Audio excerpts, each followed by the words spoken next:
to all my people, and if you're watching live, checking us out on YouTube, or listening on your favorite podcast provider, you are most definitely my people. Welcome to another episode of Botched, and Share Shots. I am your host, a chef by trade and a mark by choice. I am the Will Gray, and joining me tonight is the CCW Champion. He is the Machine Bryce Maddox. Bryce, how are you? Doing great, man. It's a great day. It's Monday, Halloween. Happy Halloween. You dressing up tonight? I'm going to be dressed up as a jaded wrestling journalist. Okay. I'm gonna take Nice. the kids trick or treating a little bit later this evening, and then take my dad tax and eat a bunch of candy and go to bed. Sweet. Sounds like a day. Let's go ahead and jump right into it, man. You just got back from Spain, right? Yeah, I got back about a month ago now, I guess, or a little like about 3.5 weeks ago. Yeah. Nice. How was the trip over there? What was everything like working over there and working abroad? Ah, dude, it was great. The fans were awesome. Like they were cheering for everybody, you know. It was a real hot crowd. We had a tournament, so it was my first time over in Europe. I wrestled. It was a World Cup, international World Cup tournament. So it was a bunch of wrestlers from all over the place. We had guys from Yemen, London, Belgium, France, Italy, I think a couple other places. But we had the tournament. I made it all the way through the tournament, had a triple threat in the main event, and I was thankful enough to come out on top and as the International World Challenge Cup champion. So then from there, it was smooth sailing back from Spain to the States. So what were some of the biggest differences when you got over there and you got to work in front of that crowd in Spain? So here, like when you go to a pro wrestling event, you boo the bad guys, you cheer the good guys, you know? There, it felt like there was more appreciation for the sport itself because it was just like, you know, boom, boom, boom, and then like applaud. You know, there was an applause after everything. But it was like they were just so behind it the whole time. So that was probably the biggest difference. There was a couple like, it was my first time working guys from wrestling guys from another country. So like, you know, there's a little bit of a language barrier here and there, but you know, we got through it. But it was a lot of fun. The crowd itself like made the trip worth it, honestly. So just out of curiosity, having a chance to work with somebody you said from Yemen and, you know, Belgium and all over the world with the language barrier, is there a common denominator in a wrestling match? Meaning like when you get in there and you're calling a match, even if it's not in the same language, do you guys still kind of get the gist of what each other's talking about?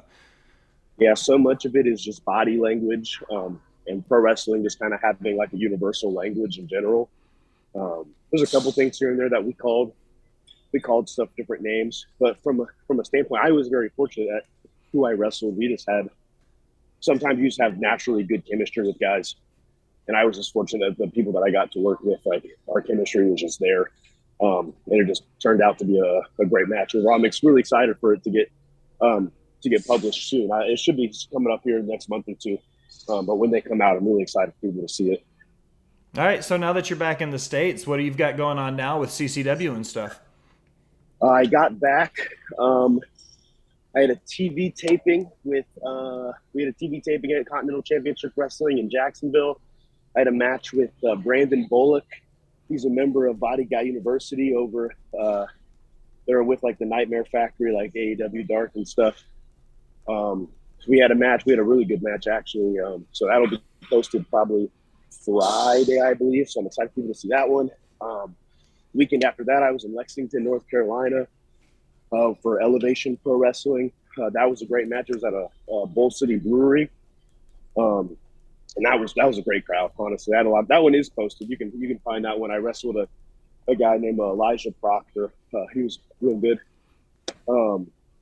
And then this weekend, I just got back last night. I was in Albany, Georgia at the Georgia State Fair. We had a match at the fair on Sunday. That was pretty good. That was a fun time. So I just got back last night from that one. Woke up this morning, hit the gym. Now we're back here this afternoon doing some cardio. As my podcast host is so graciously letting me do during the interview. No, let's go ahead and jump right into that then. We talked about it a little bit on the first time. Let's talk about your training regimen and stuff. You take this pretty seriously. What's your gym routine like these days? So I'm someone that gets bored with stuff pretty quickly. So I try to keep it fresh. I change it up about every month, month and a half. So about every 6 weeks, I'd say. I'll stay pretty consistent with my routine for about 6 weeks, and then I'll change it up to something else. Right now, I'm going 2-a-days. So I lift weights on in the morning, about 5 a.m., and then I come back around 1 o'clock, 12:30, 1 o'clock, and I'll do my cardio before I have my lunch. So 2-a-days, twice a day, 5 days a week is what I'm going to be on for the next 2 months right now. It just depends. I kind of instinctively train. I don't really necessarily follow a program all the time.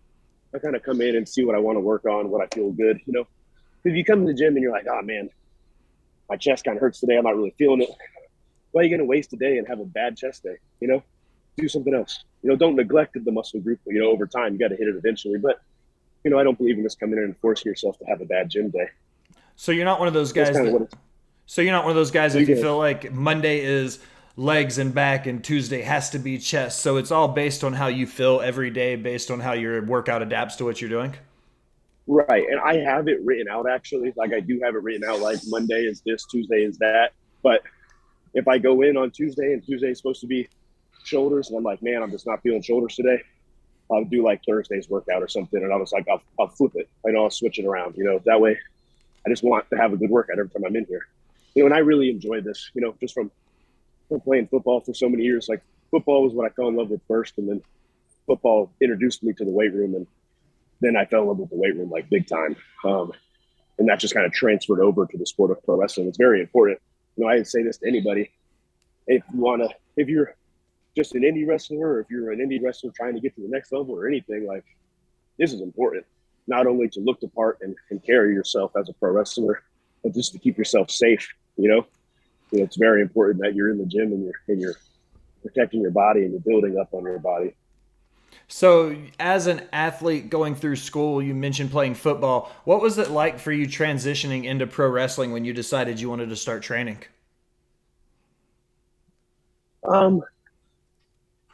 So when we trained for football in college, training, it's just be as big, as fast, and as strong as possible.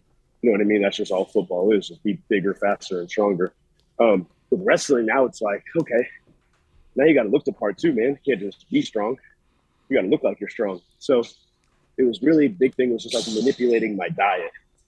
One of my favorite meals when I was playing football to help me keep my weight up and stuff, I go to Waffle House.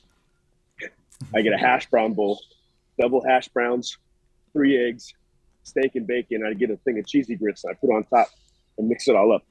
I cannot do that anymore. Because so definitely incorporating and paying more attention to my diet was a big thing. That was probably the biggest transition. But weight room wise,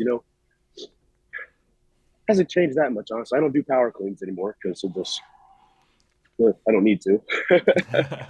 But other than that, man, it was really just nutrition. That was probably the biggest transition, going from being a college athlete going into pro wrestling. When you were young, what kind of wrestling did you get into when you were a younger guy, and what were you exposed to as a kid? So as a kid growing up, my dad grew up in the part of Florida where Dusty Rhodes was running in the territories and stuff. So I was introduced to that at a young age. He would always play videos and all that. So wrestling was always on the TV. But the first thing that I remember grabbing my attention was Kurt Angle. Because he just had this ability to just make you laugh and make fun of himself in these promos. But then when he was wrestling, you're this dude is a badass. This guy is legit. And he was legit. He was an Olympic champion. So that was the first thing that really grabbed my eye. So I love Kurt Angle, big influence on my wrestling because I just love the aggression he would always bring to his matches and just the ability to just not take yourself too seriously outside of your matches. So that was probably a big influence. And then as I got older, I would go back and watch the older stuff. I love watching the 70s and the 80s. I love watching Brad Armstrong, Harley Race, Dick Murdoch, people like that. Buzz Sawyer, So I do enjoy watching those old school matches and stuff now, and I'm of appreciation for the sport more. You had mentioned Angle and looking at that. When you do Working as a pro wrestler in Florida and you're developing your character, do you find yourself adapting some of these guys that you grew up watching? Are you taking some of the pieces of Angle and some of the pieces of Dusty? Are you taking those guys and making them into the machine? Yeah, absolutely. So there's an interview with Carlos Santana. You know, yeah, you know who he is.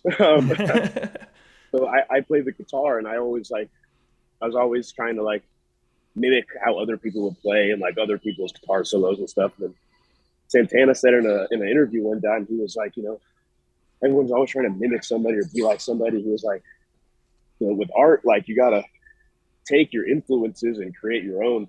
So like that stuck with me through everything, and definitely with pro wrestling. So I love to watch guys, and I see what they do. I try to pay attention to like why they do things, when they're doing things, and like how they're doing it, and then I kind of take those 2-3 things and try to morph it into my own and make it kind of like what is the machine, and who is the machine. So definitely, I try to take bits and pieces and make it myself. I never want to just mimic somebody. Absolutely. So you're currently reigning as the CCW champion. What does the locker room feel like for you guys at CCW right now? Um, it's a competitive locker room. Actually, at the last taping, we just had like we always have like a meeting before, we go on to the show and stuff. And now it's like, I feel responsible to kind of like set the standard and set the bar now, and I do from a work standpoint and a shoot standpoint, have a target on my back. Because now it's like, I have to continue to work. I have to continue to push myself because now people are going to chase that. So the locker room has definitely become a lot more competitive now, I feel like, and it's a great thing because not only does it push the other guys, but it's pushing me as well to just maintain the momentum.